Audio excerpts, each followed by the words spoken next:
नमस्कार। स्वागत है आप सभी का मेरे चैनल अभी एस्ट्रोलॉजी में। आज हम बात करेंगे महाधनवान योग के बारे में।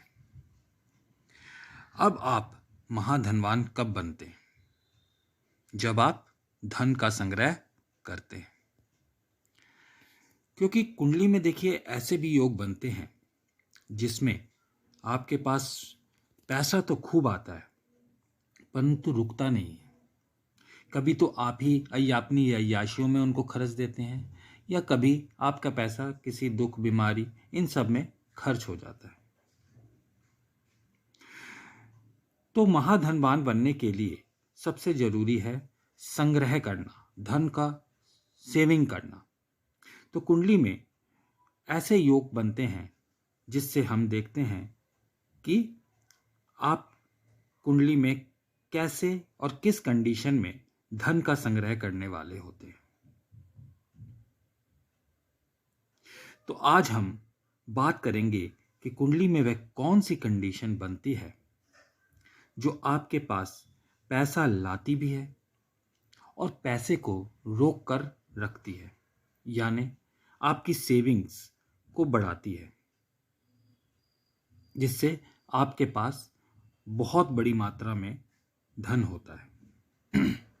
तो सबसे पहले आपको देखना है कि कुंडली के दूसरे भाव के स्वामी, जिसे हम धनेश कहते हैं, उसकी स्थिति नवम भाव में हो और धनेश अपने खुद के नक्षत्र में हो, यानी धन भाव का स्वामी का जो नक्षत्र होगा नवम भाव में वो बैठा हो अपने नक्षत्र में ही, तो आपके पास धन भी प्रचुर मात्रा में आएगा और उसका संग्रह भी होगा।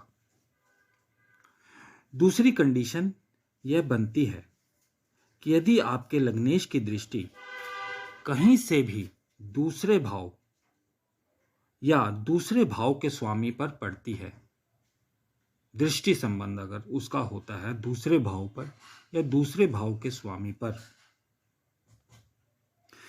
तो भी आपके पास पैसा बहुत होता है, आपकी इनकम होती है, किसी भी सोर्स से आपके पास पैसा आता रहता है और आपकी सेविंग भी काफ़ी अच्छी होती है। आप अपने ऊपर खर्चते भी हैं और रोकते भी हैं, पैसे को जमा भी करते हैं।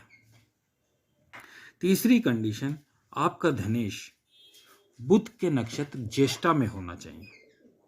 यदि आपके दूसरे भाव का स्वामी जो है वो बुध के नक्षत्र ज्येष्ठा में है, तो भी यकीन मानिए आपके पास पैसों की कोई कमी नहीं होगी। आपके पास पैसा अच्छा होगा और आप सेविंग करने वाले होंगे, सोच समझ कर पैसा खर्चने वाले होंगे।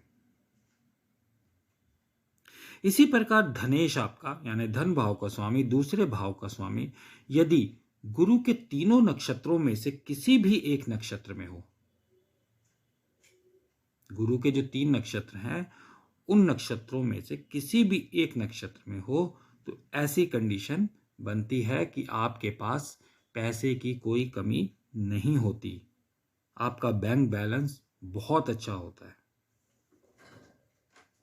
इसके अलावा शनिदेव आपकी कुंडली में कहीं भी बैठे हों, लेकिन गुरुदेव की स्थिति लगन में होनी चाहिए और बाकी के जो ग्रह हैं वो गुरुदेव और शनि के बीच में हो, उनके मध्य में हो, उनसे बाहर ना हो, तो आपके पास धन बहुत अधिक मात्रा में होगा। आपके पास पैसों की कोई कमी नहीं होगी। आप दिन दुगनी रात चौगनी तरक्की करेंगे और उसी हिसाब से अपने पैसे को सेव भी करेंगे। अब यहां ध्यान देने वाली बात यह है कि इनमें से कोई भी कंडीशन आपकी कुंडली में बन रही है तो यकीन मानिए आपके पास पैसों की कमी नहीं होगी। आपके पास पैसा प्रचुर मात्रा में आएगा, आप उसका संग्रह अच्छे तरीके से करेंगे। लेकिन यहाँ जो एक नेगेटिव चीज ये होती है कि मैक्सिमम लोगों की कुंडली में ये देखा गया है कि जिनकी कुंडली में भी ये योग बनते हैं, ये जो मैंने अभी 4-5 कंडीशंस आपको बताई हैं, अगर ये किसी की कुंडली में बन रही है तो वो व्यक्ति कंजूस प्रवृत्ति का होता है। कई बार अति कंजूस की कैटेगरी में भी वो होता है, क्योंकि हम जानते हैं कि धन का संग्रह तभी होगा जब आप पैसे को सोच समझकर खर्चेंगे। लेकिन कई कुंडलियों में ये देखा गया है कि इस योग में जो जातक होता है, जो व्यक्ति होता है, वो जरूरत हद से ज़्यादा कंजूस होता है। इतनी कंजूसी भी ठीक नहीं होती है कि वो बाहर जाकर एक गिलास पानी पीने में भी सोचे कि मेरा 2 रुपये या 5 रुपये या 10 रुपये खर्च हो जाएगा। तो ये योग पैसा भी लाता है, पैसे को आपकी सेविंग भी करवाता है, आपका संग्रह भी करवाता है, लेकिन साथ में आपका जो नेचर होता है वो कंजूस प्रवृत्ति का भी बनाता है। तो आज मैंने आपको महाधनवान योग के बारे में बताया। आप भी देखिए कि आपकी कुंडली में भी योग बन रहा है या नहीं। यदि बन रहा है तो क्या आप भी कंजूस प्रवृत्ति के हैं, और यदि कंजूस प्रवृत्ति के हैं तो कंजूसी कीजिए, लेकिन हद में रहकर, हद से ज़्यादा नहीं। तो आज के लिए इतना ही। वीडियो पसंद आया तो चैनल को लाइक, शेयर और सब्सक्राइब जरूर करें। मिलते हैं अगले वीडियो में। धन्यवाद।